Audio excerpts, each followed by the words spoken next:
and welcome back to Breaking Down Buhurt. I'm Kimm Rohberon, the team captain of the Green Mountain Hermits, part of Vermont Armored Combat. And today we have with us... I'm Kimm Rohberon, I'm Sean's wife, and tentatively part of VAC. Yeah. And so today I wanted to bring Kimm on. Colby couldn't make it today, so instead I have my wife, and she's going to be talking a little bit about her own experiences of getting into this sport, as well as wanting to talk about the local event that we were just at this last weekend and the other events that we're going to have coming up at the end of this month, or middle and end of this month. So, first thing that I want to talk about is the fighting that happened at the Knights Hall on June 1st. Just happened this last weekend. It was a really cool event where we had night fights and duels, which I've talked about before about what the differences are. And then we had some melee fights of 3 versus 3 melee fights. And it was a lot of fun. Really exhaustive experience. Man, we were very tapped out, and everybody was sprawled out on the ground by the end of the second set of fights. That we would do like 3 rounds of fighting, of melee fights, and then we'd get a 5 to 10 minute break. 3 more rounds, and those are very tiring. So it was a lot. It was a very warm day. It's a very warm day. There was a very large industrial fan in the hallway that people hogged a little bit. Yep. And what did I... Completely fairly. What did you say I was? Like, you were looking at me, like, when I came and sat down. You were an interesting shade of purple when you finally took your helmet off. I was a little concerned. We did put some ice on you. Mm-hmm. Yeah. Put some ice on my forehead, put ice on my chest to try to cool me down, and that helped a lot. Started quoting Lord of the Rings quotes to myself to try to get myself jacked back up so I could continue on for the last set of fights that we were going to be doing. We did 3 sets of 3-round fights in the end, and so it was a lot, but we had a blast. And so what I wanted to do today, one of the things that we have is a clip that Kimm took while the fighting was going on, and that shows one of the rounds of fighting that we did at the melee. So if we could show that clip, that'd be great. Yeah, if you see here, I'm in green armor. You'll notice me come to the center there, and I'm fighting against this other fighter. I believe that's Lillian. I got lucky and managed just to momentum them down to the ground. I'm using a brand new shield that I just got that day from the Knights Hall. It was great. Helped me out a lot in the night fights and in the melees. And you see it's 2 versus 2 now. And as we're fighting in that corner, I start fighting against that person. I'm doing my best to try to knock them around, try to push them, but having such a hard time. You see the other 2 people on the list. They're both just containing themselves by resting. And Chuck comes running over to try to help, but then Jeb comes running over and crashes into me. And you see a melee, it's all about making someone get to the ground. And so you see me shield punching the other person in the face, but in the end, none of that matters when it comes to points. It's all about making someone fall. I even got to a point of desperation where I just bent over and grabbed hold of the leg of Jeb, trying to just yank them up to be able to make them fall over. None of it was working. I was just having a terrible time trying to grapple them down. Finally, Chuck managed to get that fighter down, was great once, and I think that's Donald who's on the ground, who just got taken out by Chuck. And so Chuck and I are both on Jeb now, trying to wrestle them to the ground. And if you see me, I get behind Jeb at this point, and Jeb just kind of uses me as part of the list, basically, and shoves me back against it, while Chuck is standing there being very nice by not chopping Jeb, because this is all kind of a practice and having fun with each other. Nobody's trying to really hurt one another. So he was being nice with that 2-handed axe that he had. So we're both trying to go for him. People are yelling at me to kick the legs out from under Jeb. If I had just kept doing it, I think I would have been able to get him. But eventually, I was just so exhausted, and I just knew only one of us needed to still be standing to win. So I just wrapped my arms around Jeb and pulled him over, making myself fall down with him, sacrificing myself in order to get the point for our team.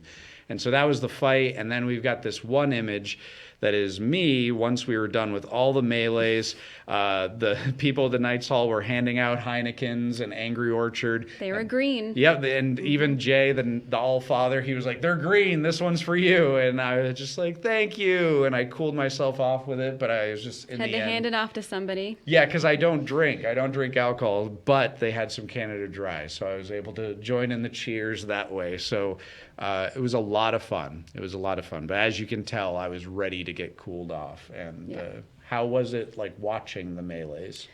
I felt the heat that night, for sure. And it got hotter as the night went along. So I was in shorts and a tank top. I can just imagine how hot some of you were. There was a person who had a breathing problem for a bit that night. That was a little scary.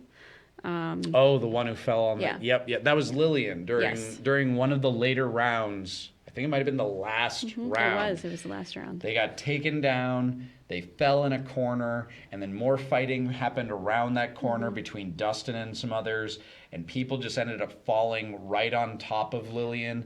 And poor Lillian, they were one of the smaller people, like thinner people in the group, so like these bodies are just collapsing on top of them. And they said later that I was worried about an arm getting crushed or something, like at a weird angle from how people were falling on them. But they ended up saying their main concern was just breathing. Yeah. And that's what you're talking about, is like how they didn't get up. When the fight was over and they were like, all right, we're done, they just stayed right there on the ground. And eventually some of the fighters were like, person down, we need help, get that person help. And the support started rushing into the ring. And the support was great. Oh, yeah. They were They always know what they're doing with the support. They're really awesome at the Knights Hall. And even one of our people was being a support that night, Cody. Who was very new to the sport. Yep, and they were being a great counter support, helping people with their armor and whatnot, like in between fights. They're always great. But the Knights Hall, you can always expect they have a really good lineup of people ready to help out with the events. And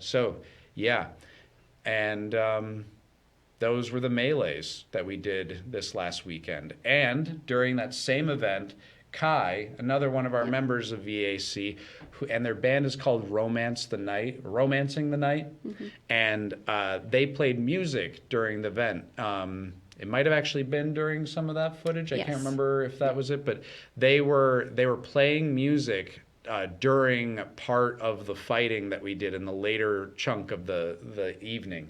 And so, because they were originally going to be part of the lineup of the music at the Battle with Bands event that we were going to want to do on June 1st. But when we ended up canceling that, Kai thought it would be cool if we could still implement that in the June 1st thing at the Knights Hall that we would do.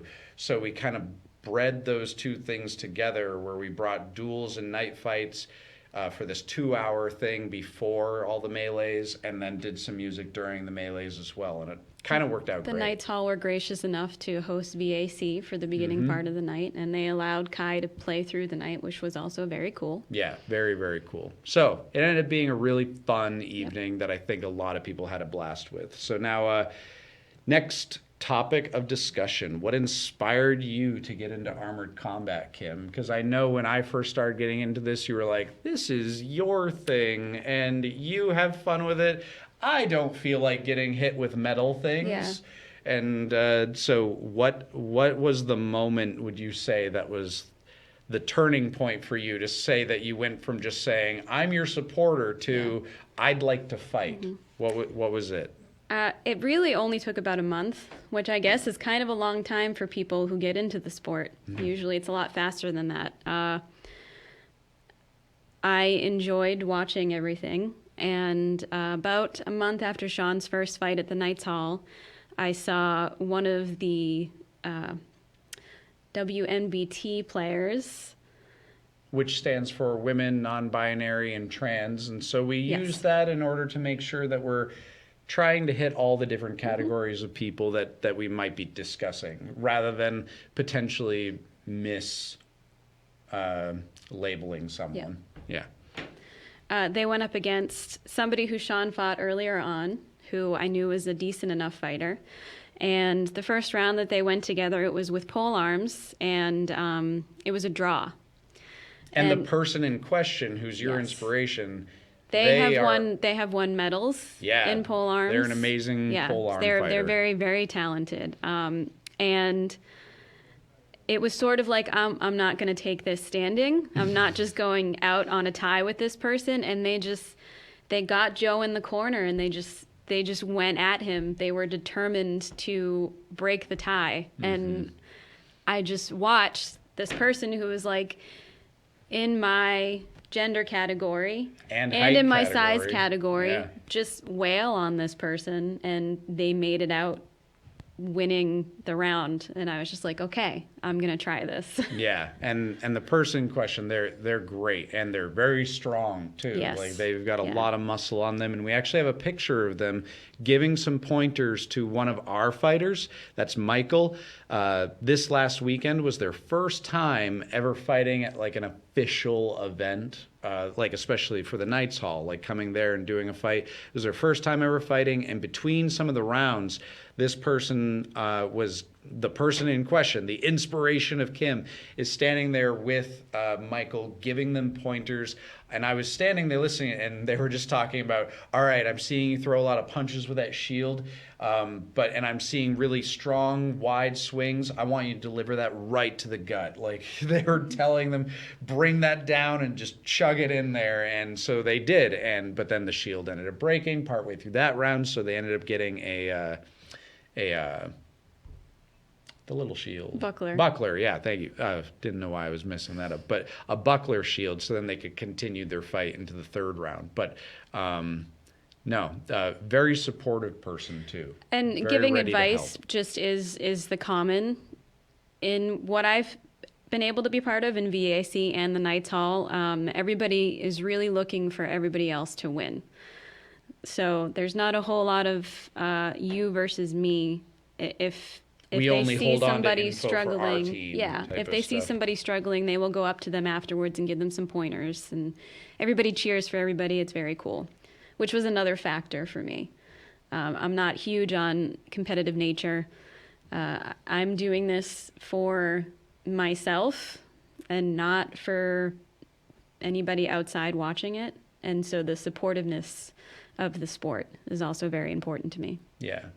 The support that everybody's willing to give inside this sport is amazing. Mm-hmm. Yeah.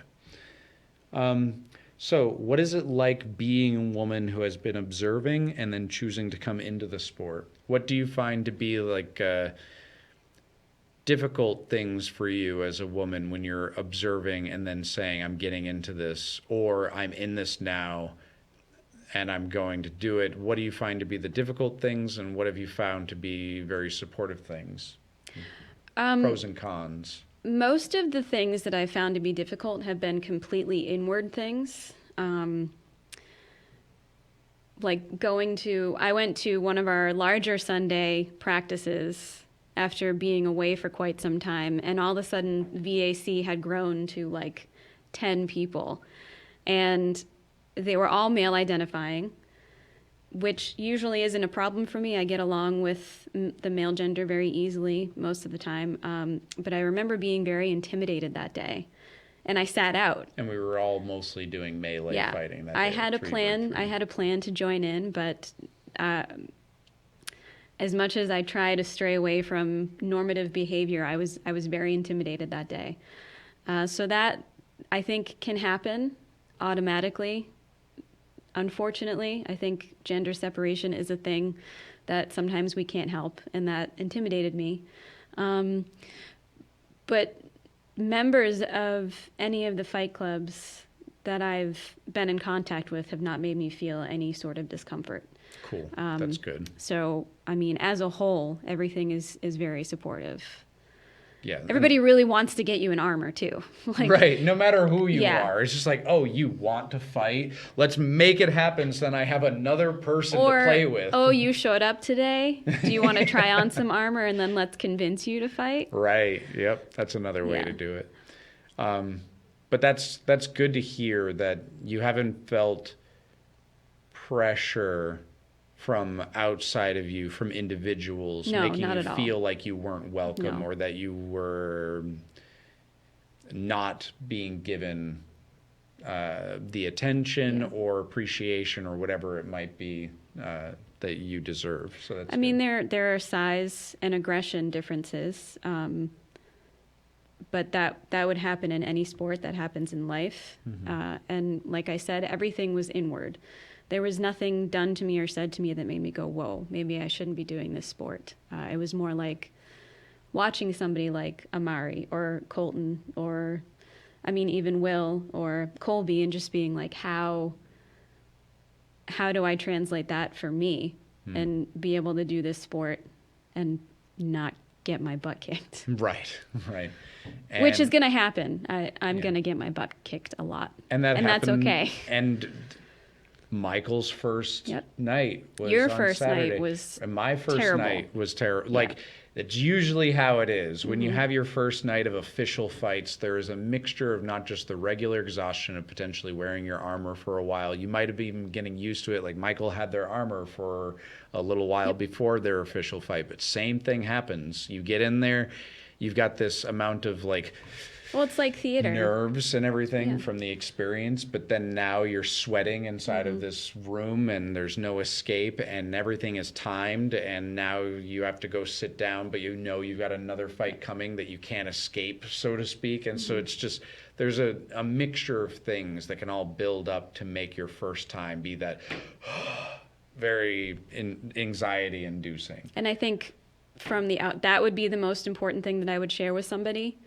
There have been a lot of people telling me how fun it is and how awesome it is. Not a lot of explanation about how much you're going to suck when you first do this. Right. Even with all the natural fighting skills that you could have, or the history, like Kaylin has history in fencing. And even Michael with has, all of Michael has in tons MMA of and jiu-jitsu. Even with all of that, there is a learning curve, and being aware of that is also very helpful to get you into the sport. Just knowing that everybody in the sport has started somewhere and they're all ready to help you get to the place that they're at now. 100%. Yeah, that's very important to remember. And so you feel you've got the support, and for you as a woman, you have just felt some intimidation when it comes to getting into it. Completely, like, of my own regard. It's just happened. Right. But you feel some camaraderie. Like, there are others who have been starting to join in the who WNBT have also for BAC. just sort of automatically felt the same way. And that is also a plus, having that, knowing that I'm not being strange about this, that there are other people who are in the group that I'm in who are feeling the same sort of, like, I mean, that guy is 6'2", and his center of gravity is completely different from mine. That's terrifying. It's nice being able to have that conversation with somebody who can relate. Right.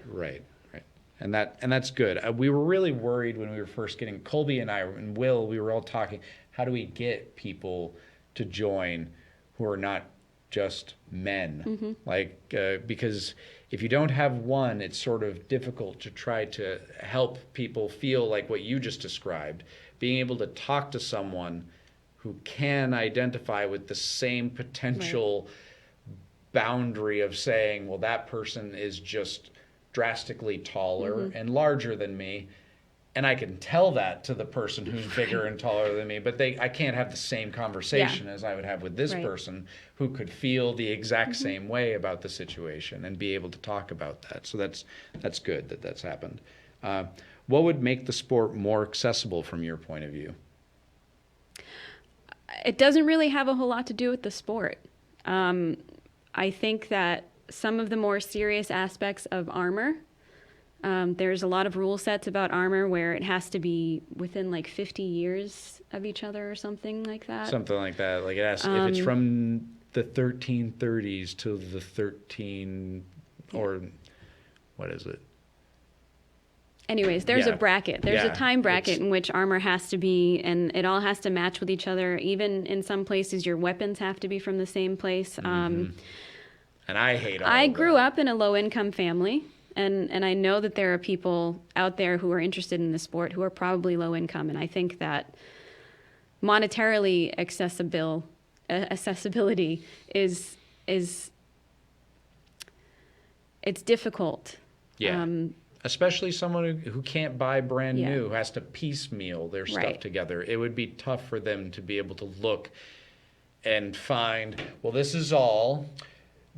German, and the time period is between 1300 and 1350, and I know that perfectly because I have spent the time researching all of this and making sure that, well, the shoulders I got from this person, and the arms I got from this person, and the sabatons that I got from them, and the helmet, they all fall in that 50-year time period rather than someone who might just be like, well, those are the cheap pauldrons. These Those are the pauldrons cheap. are covering my shoulders, and the breastplate Right. connects to them, and my arms and my legs are safe. Should really be, in my opinion, what people are looking for when it comes to that. And that's what Jay has explained. That would make things accessible to other people. And it seems like, at least with the teams that I've come across, that they want this to grow. And if you want something to grow, it needs to be accessible. Right. And Jay has In a explained monetary that way. the only part of authenticity that he cares about is whether the armor does line up with each other to protect you properly. And if it doesn't, then that's the problem. And if you find something that is all in the same time period, they probably do overlap properly with each other on your body. And I agree with you, making sure the pieces you get do properly cover, not necessarily whether they are from the same 50-year time period. And when it comes to other subjects in the matter, I have the liberty of being at two really great teams. So I haven't come across anything that is keeping me out as a woman. And the people on the WNBT side have made my job very easy by just being cool. Good. And the people on the men's side have also just like, oh crap, you're gonna put armor on? Let's be buddies. Let me show you how to do this thing. Let's pick up swords and do whatever. So when it comes to accessibility, that's really the only thing that comes to my mind. But I'm sure that WNBT people who have been in this longer might have some gripes. I don't know. Yeah, and I would like to hear that eventually. I do have some plans to get some interviews done with others, so I've got plans to speak with others to try to get those conversations that you just mentioned. So for the last few minutes, I want to talk about real quick, just kind of advertising some of the other events that we have coming up over the course of this month. We've got the Gallery Walk, which is this coming Friday. That's going to be in Brattleboro, and from kind of 5:30 until 7:30. That's sort of going to be our 2-hour window when we're going to, every half an hour, put on another set of demo fights. Just a small group of us that are just going to battle it out for quick little matches to be able to show the people of Brattleboro what VAC is about.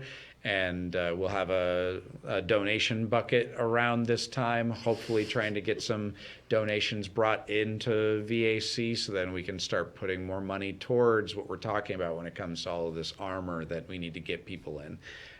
There's also the Bellows Falls Music Festival. That is the next day. So the Saturday, the Bellows Falls Music Festival will be happening, and lots of amazing music. And in between each set of the bands that are going to be happening, when one group is breaking down, another group is setting up, VAC will be there putting on some more demo fights.